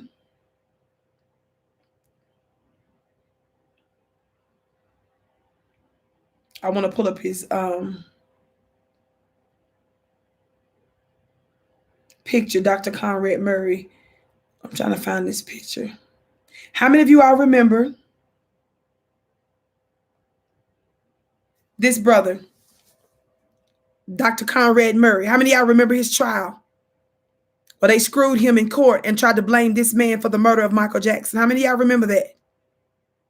How many of y'all remember that they tried to, they got the black man legally hemmed up for the murder of Michael Jackson? How many of y'all remember that? Talk black to me.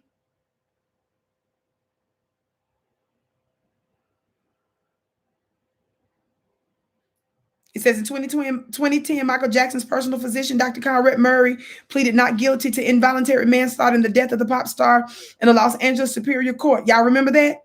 He was convicted in 2011 and served 2 years in prison. Y'all remember that, right?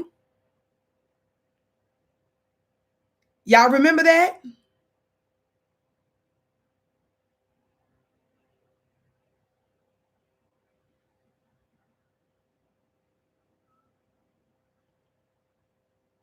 I'm reading now here.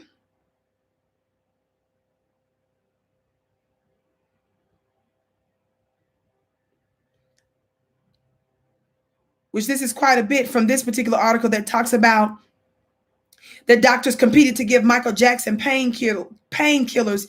Ex-wife Debbie Rowe says, even if we didn't believe Miss Debbie Rowe, one of Michael Jackson's ex-wives, right? Are y'all hearing me? Even if we didn't, somebody just said they never get. I know that's right.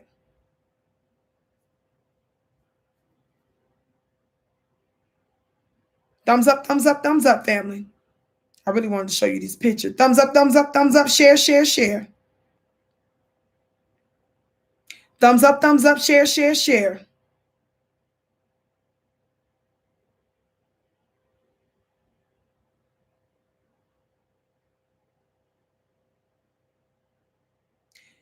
When she said,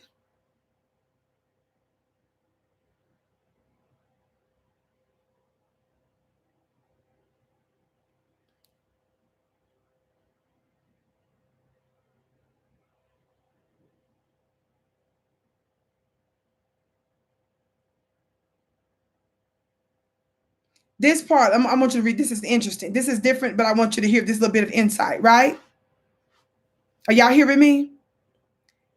The key witness, the key defense witness in the manslaughter trial of Michael Jackson's doctor was held in contempt of court today during a tense cross-examination. Propofol expert and anesthesiologist Dr. White was fined $1,000 for violating the judge's order that he respond directly to questions during the prosecution's cross-examination. White was fined for referring to information he learned from Dr. Conrad Murray outside of the evidence presented in court. This is not allowed because it is seen as providing Murray a way to testify without being cross-examined. Y'all watch these devils. With the trial winding down, Murray said he and his lawyers are still trying to decide if Murray officially will take the stand in his own defense. Judge Michael Proctor told Murray at the end of today's court session that he has only until Tuesday morning to decide, okay? Now watch this. This is what I want you to show you. I'm going to pull this part up. Hold on. Thumbs up, share, share, share.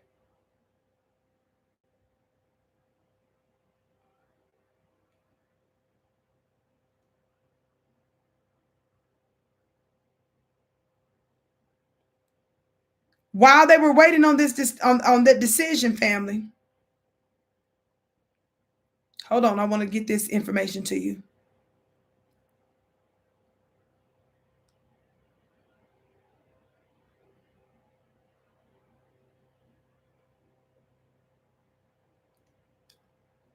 This is taking me a little longer than what I want to.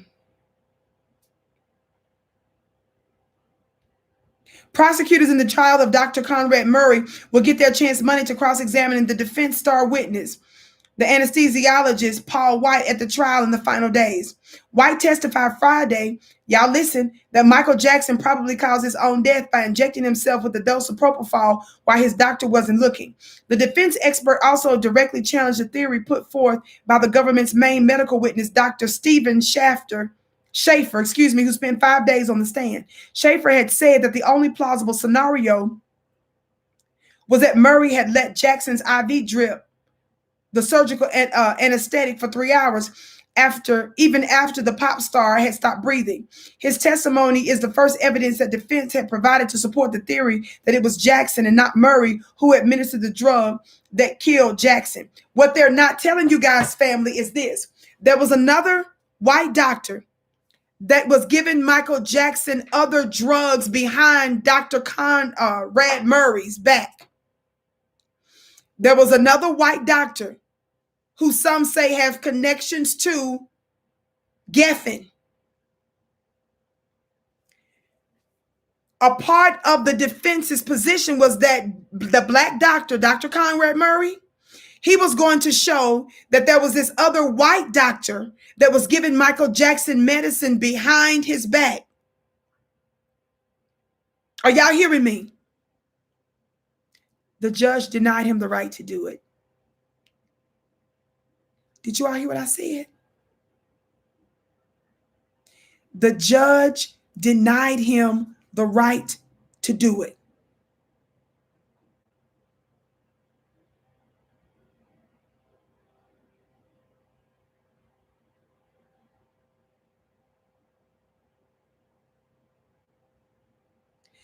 It is believed by some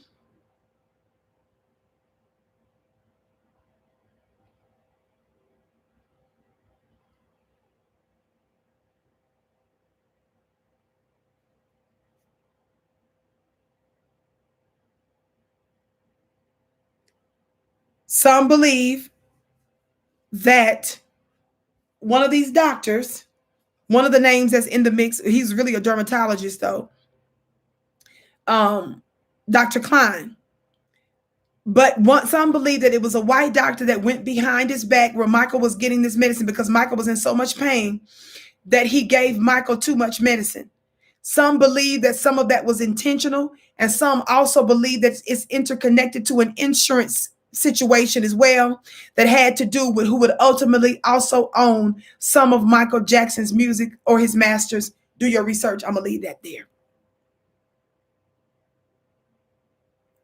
Did you guys catch that? Allegedly, based on information and belief. These are extracurricular disclaimers I'm giving. Talk black to me.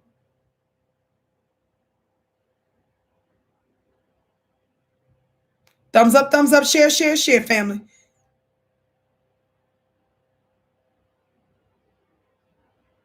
Thumbs up. They like to just call him Dr. Michael Jackson's dermatologist. That's how he's always labeled, but he's not the only one, family, that was involved in that. Remember the initial article, which I didn't have time to read all of that, from Michael Jackson's ex-wife, says that there was a couple of doctors, white doctors, German doctors, she even, the headline rather, mentioned, that was fighting over giving Michael Jackson pain pills. Do you understand? So I want you to understand that there are other groups who are equally responsible for undermining our people. That's what I'm trying to get you all to understand. Does that make sense? And some of the very people that you guys want us to treat like the ultimate victims, we're trying to say are also some of them responsible for the victimization of black people. Talk black to me, family.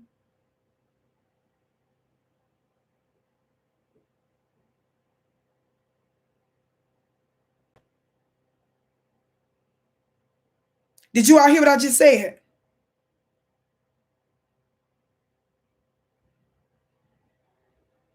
Some of the very people that you guys want us to treat like the ultimate victims are also individuals .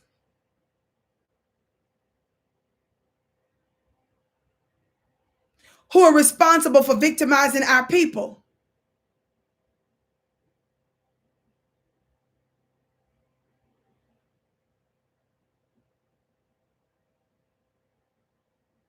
Thumbs up, thumbs up, thumbs up, family. Thumbs up, thumbs up, thumbs up.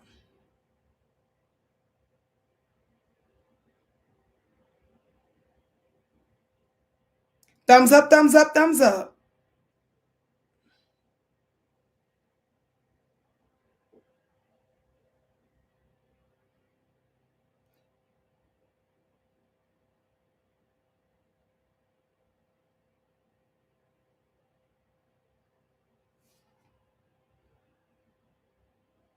Are y'all hearing me? So I believe when you hear that Dr. Conrad ended up saying something along the lines of Michael ended up giving the other drug to himself, that would only make sense because he was denied bringing in the other culprit that he believed had something to do with Michael's death, his murder. Well, some are calling murder. Does that make sense?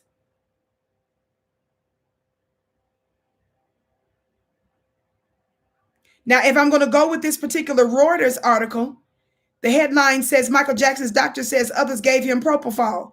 Michael Jackson's personal physician told investigators he was not the first doctor to give the pop star propofol, the powerful anesthetic that was one of the drugs to cause his death, according to the court papers.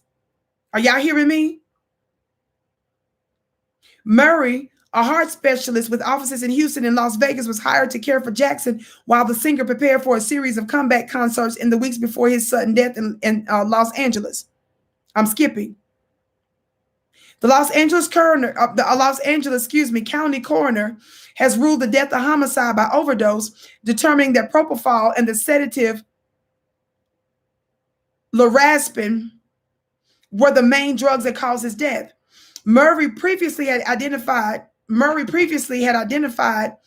as the target of a manslaughter probe, but Los Angeles prosecutors are still determining whether to seek criminal charges, which we know they sought criminal charges against the black man.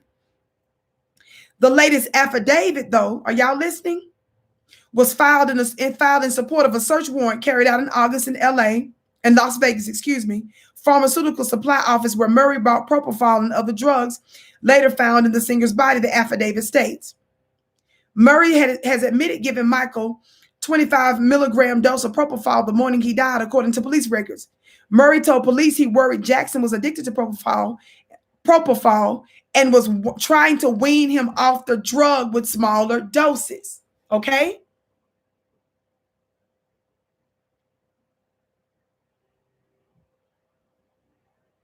Jackson mentioned, are y'all hearing me now?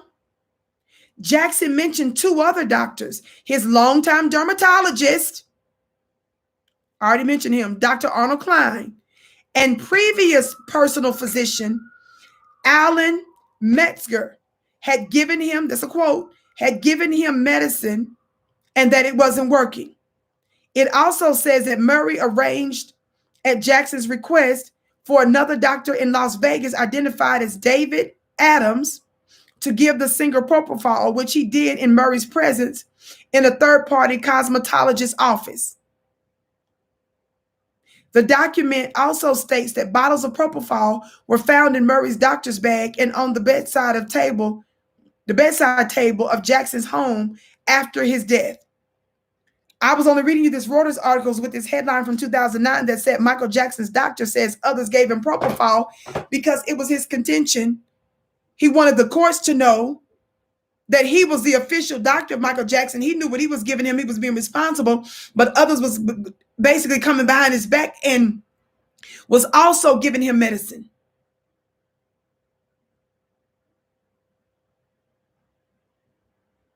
Are y'all understanding me?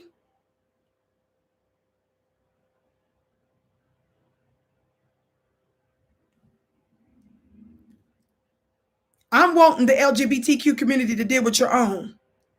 Even Don Lemonade who is a black gay man on CNN, married, engaged to, I don't know if he's officially married yet, but I think the man asked him to marry, engaged to a white man.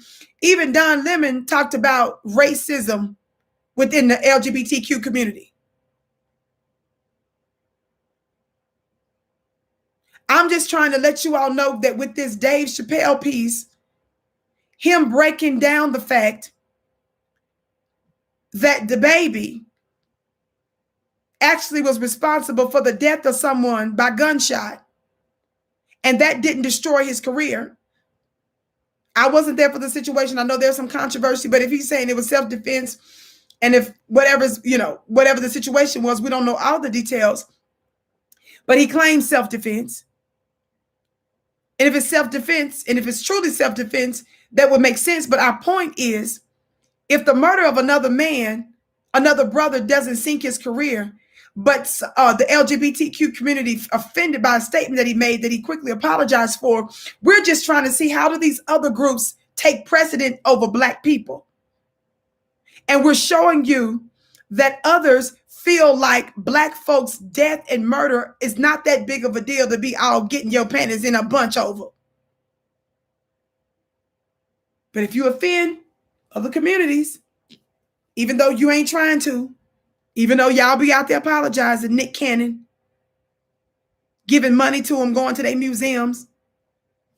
I'm not talking about the LGBTQ community now. I'm talking about when the rabbis and all the other folks call him anti-Semitic, and all those folks in their community was calling him anti-Semitic. Think about that. Y'all better quickly remind them that we're the only people on the planet that have dealt with the worst form of inhumane treatment than anybody else for longer than anybody else, and we've not been repaired, and y'all have not ceased to oppress us.